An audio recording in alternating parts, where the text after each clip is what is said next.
Hi, my name is Mike Tusaw. I'm a financial advisor from St. Charles Wealth Management. Today, we're going to go over strike price selection when selling a covered call.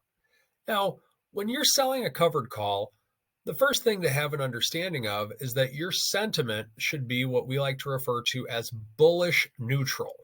That means that you believe that the stock could go higher. It could maybe go a little bit lower, but if anything, you think it's going to stay more the same. You're not thinking that it's going to be going down, but you don't think it's going to go up too much. You're looking to collect some income from the covered call itself. That's what your major objective is. Now, before we dive into any of these strike price selections, it is important to note the risk of a covered call itself. When you're trading a covered call, you still take on the risk of owning the stock itself.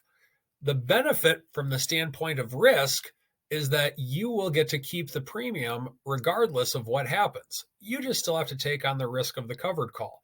And of course, you're obligated to sell the stock at the strike price if called upon to do so. Let's start by taking a look at an in-the-money covered call. This is something that you would consider if you lean towards the conservative side within your sentiment. So you can see XYZ stock is trading at $50 per share.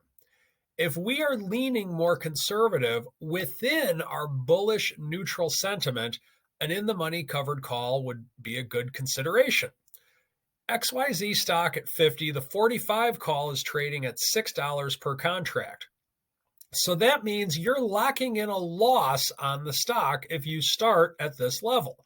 You buy the stock at 50, you're going to sell it at 45, $5 loss on the stock itself. However, you're collecting a $6 premium for the covered call itself. So that means that you're netting $1 in profit on this transaction. This is something that you would consider when you're thinking the stock's not going to go up a lot, but you really don't see it going down quite a bunch. And you want to have a little bit of a cushion whenever you're doing something like this. So an in-the-money covered call is for the conservative end of being bullish neutral. Let's go the other way with it now.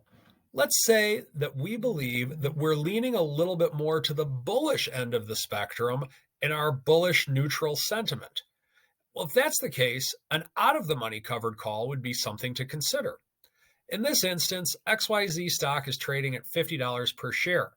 Now we're going to go out of the money. We're going to sell the 55 call.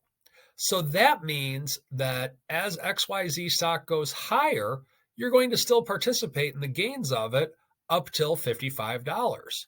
So you're giving yourself a little bit of room for stock appreciation.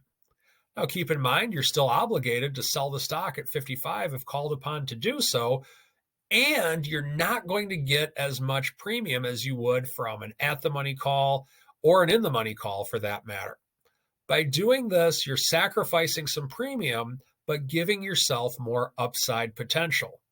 Once again, out-of-the-money covered calls are something to consider if you're leaning a little bit more bullish. And finally, let's discuss selling an at-the-money covered call. This is when you have the most neutral sentiment in your bullish neutral sentiment, meaning that you do have a little bit of cushion to the downside. If the stock were to go down, you can see in this case, we're collecting $3 per share. You do have that cushion that'll help you. However, you don't have quite as much cushion as if you were selling an in-the-money covered call. Also, what you have is the ability to make money and still be profitable should the stock go higher. However, you don't have quite as much profit potential as if you were to sell an out-of-the-money covered call because you have zero profit potential on the stock itself. You're relying solely upon the premium you collect from selling the call. Where this gives you the most bang for your buck in comparison to owning the stock is if the stock were to stay the exact same. Keep in mind, your profit's the same whether the stock is at $50 per share or $150 per share or anything in between. However, if you're comparing this to just owning the stock itself, the best bang for your buck would be to have the stock stay the exact same.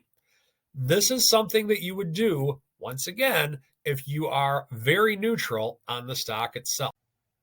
If you enjoyed this presentation, please subscribe. That's how our material can get out to more people. If you're looking for a financial advisor who uses covered calls very regularly, feel free to reach out to me. You can follow me on Twitter at Mike Tusaw, Tosaw, or check out my website, stcharleswealth.com. Thank you and have a wonderful day.